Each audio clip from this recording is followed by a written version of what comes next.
안녕하십니까. 상권 분석 현장에서 박현우입니다.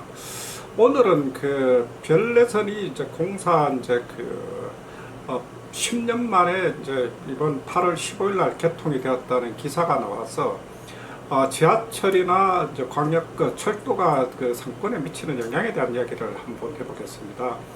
별내선은 그 암사에서 아시다시피 그 다산을 거쳐서 별내까지 연결되고 하는 그 철도 노선을 이야기를 합니다.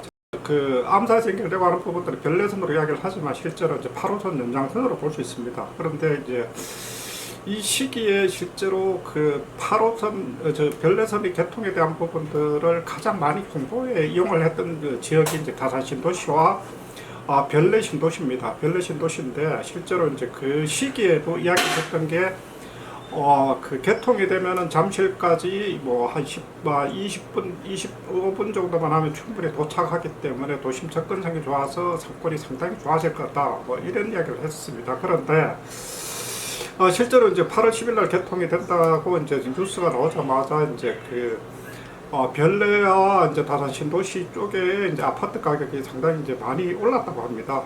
이제 오히려 이제 위례나 이런 쪽보다도 많이 올랐다고 하는데 실제로 이제 그 경제활동을 이제 도심에서 하는 경우들은 뭐 어쨌든 뭐 주택 가격 자체는 직접적인 영향을 받습니다. 그래서 그런 부분들이 있지만은 이 시기에 2017년쯤에 이제 그 아파트도 입주를 했지만은 이제 그 시기에 이제 한참 분양을 시작했던 게 상가 분양입니다. 그래서 특히 저도 이제 2017년 정도에 다산 신도시 상가 분양에 가서 시장 조사를 한 적이 있는데 그때도 이제 별내선 개통에 대한 홍보를 상당히 많이 했습니다. 그래서 이 시기에도 한 5년 정도만 하면은 2020년 정도는 늦어도 개통이 될 거다 이렇게 이야기를 했는데 실제로 그야말로 해가 2017년에 이제 분양을 했다고 하면은 지금 그야말로 한 7년 정도가 이제 지난 상황이죠. 그렇다면은 뭐 실제로 역세권 효과나 이런 거는 거의 이제 기대하기가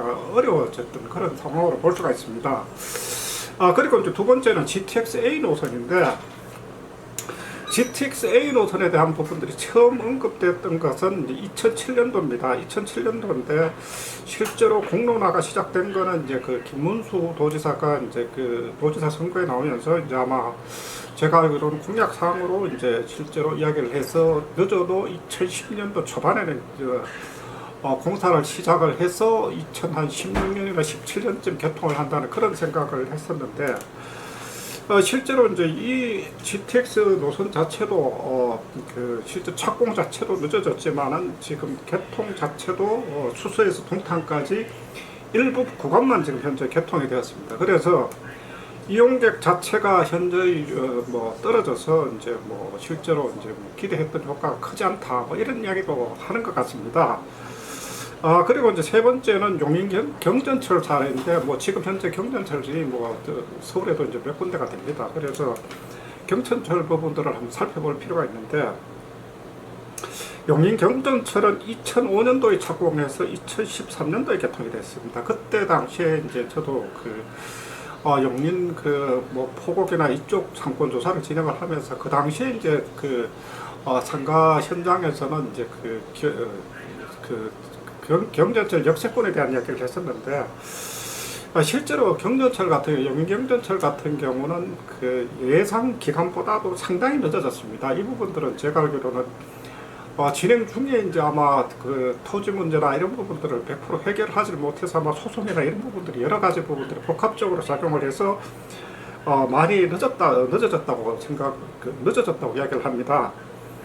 그러나 이제 우리가 따져봐야 될 거는 신규 지하철이나 철도 노선의 경우가 이제 상권 효과가 사실은 이제 생각보다 크지 않습니다. 물론 이제 아까 말씀드렸다시피 이제 아파트 같은 경우는 어찌됐든 개통이 되고 입주가 되고 하면은 그 시기부터 이제 아파트 가격은 오르는 게 정상이기 때문에 이제 그렇지만은 상권은 이미 상업용 부동산이라고 하는 부분들은 어찌됐든 상가가 완성이 되고 하면 거기 안에 누군가가 들어와서 장사를 해서 수익을 내고 해서 해야만 상가로서 이제 가치성을 발휘를 할 수 있기 때문에 그러나 이제 보면은 이제 집객이 안 되고 사람들이 집중이 사람들이 지금 상가 쪽으로 집중이 안 되면 사실은 기대한 효과를 내기는 어렵다는 겁니다.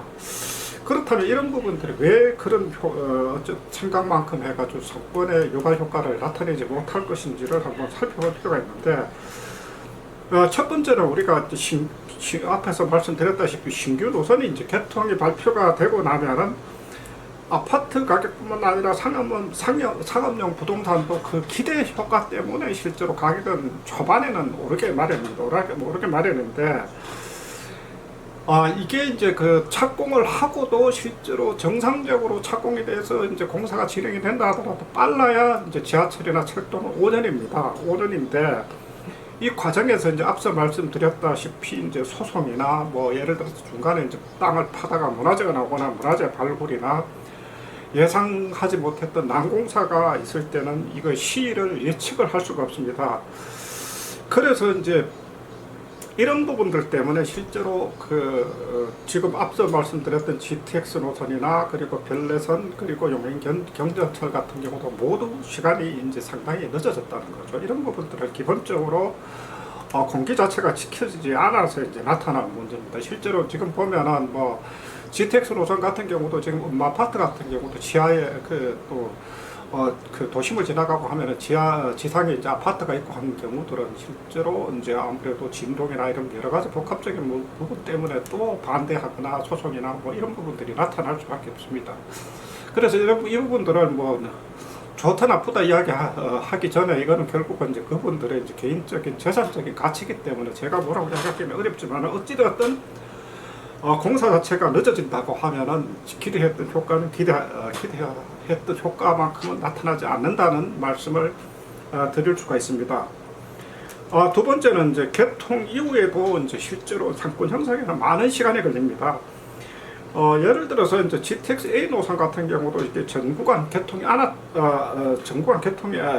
되지 않았던 부분도 있지만은 아직까지는 이제 편리성에 대한 그 인식이 부족할 수밖에 없습니다. 이게 결국은 이제 연계 노선이라는 거, 동탄에서 수서까지 개통되었지만 실제로 도심으로 가기 위해서는 다시 또 3호선을 연계해서 타거나 또 그 노선 버스를 타거나 이런 연계를 해야만 이제 해야 되는데, 이 부분들이 아직까지는 기대를 이제 충족을 하지는 이제 못하는 것 같습니다. 그래서 마을버스나 이제 노선버스 그리고 연계 지하철이 충분히 이제 확충이 되어야만 이제 어쨌든 기대 효과들이 나타나지 않겠냐 하는 부분들이고, 그리고 세 번째는 처음에 생각을 했던 그 시기들하고 개통이 되는 시기에 어쨌든 환경적인 변화도 이제 예상을 해볼 수가 있습니다. 예를 들어서 그때는 지금 수도권 주민들이 서울로 도심을 진입을 하기 위해서 몇 번 갈아타고 했었는데, 사실은 이 부분들은 BRT나 이런 부분들로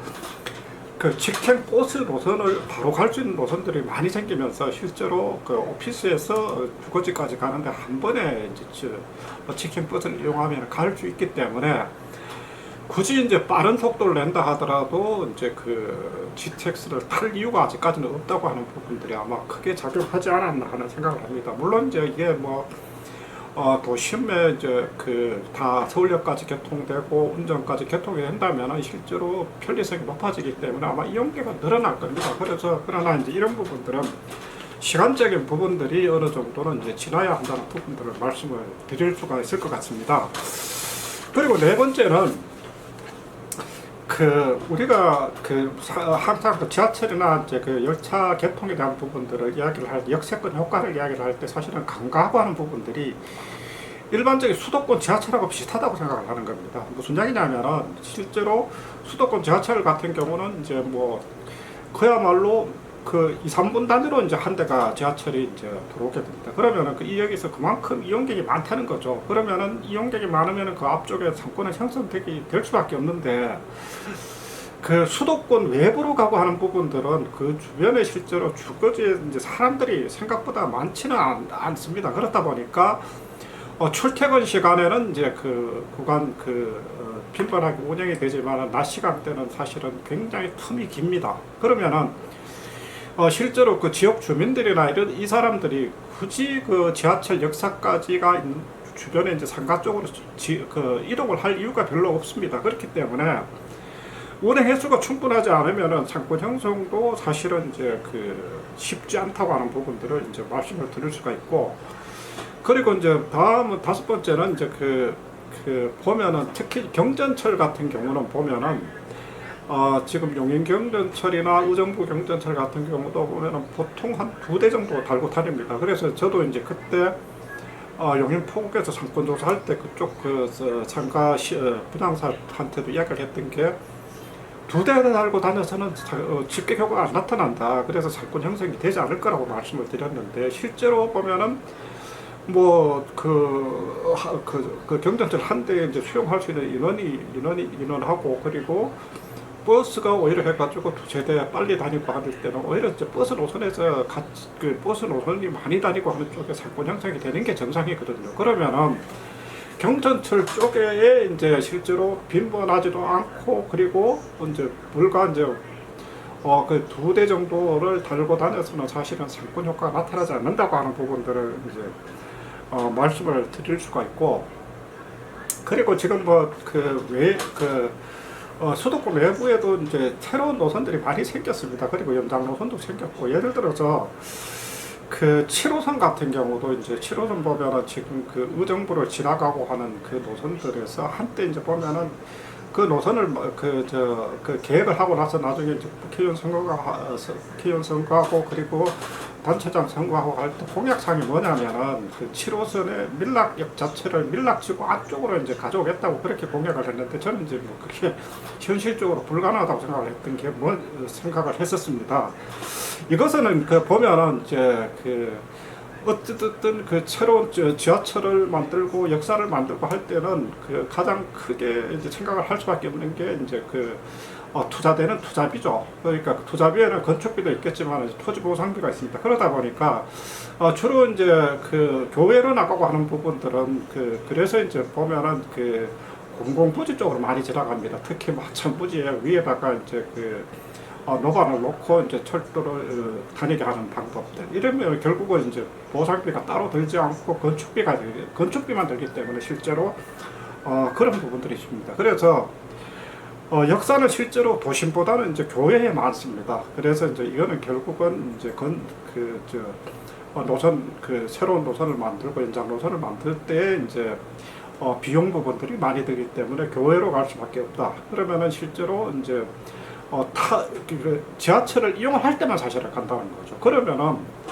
실제로 그 안에서 상권이 형성되려면 상당히 많은 시간이 걸려야 된다는 거죠. 거기에 새로운 상가들이 들어오고 업무 시설들이 들어오고 이런 뒤에 이제 형성이 되는데, 실제로 그 주변에 또 그런 부지가 없다면 또 상권이 사실은 형성되는데 많은 시간이 걸립니다. 지금 보면은 경강선 같은 경우도 대부분 보면은 지금 대부분 보면은 해가지고 지금 곤잡역이나 그쪽에 초월역 같은 경우는 이제 물론 이제 국도면에 이제 붙어 있지만 대부분 보면은 실제로 주민들이 많이 거주하고 하는 지역하고는 좀 거리가 있거든요. 그래서 이제 역사는 실제로 이제 교외에 있는 부분들이 많습니다. 이런 부분들이 있기 때문에 실제로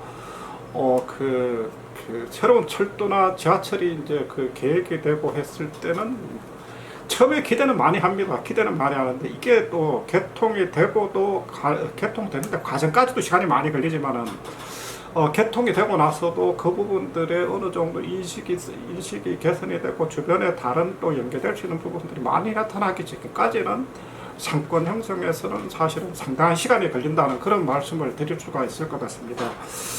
오늘은 지하철하고 철도가 상권 형성에 어떤 역할을 할 것인지에 대한 부분들을 말씀드려 보았습니다. 감사합니다.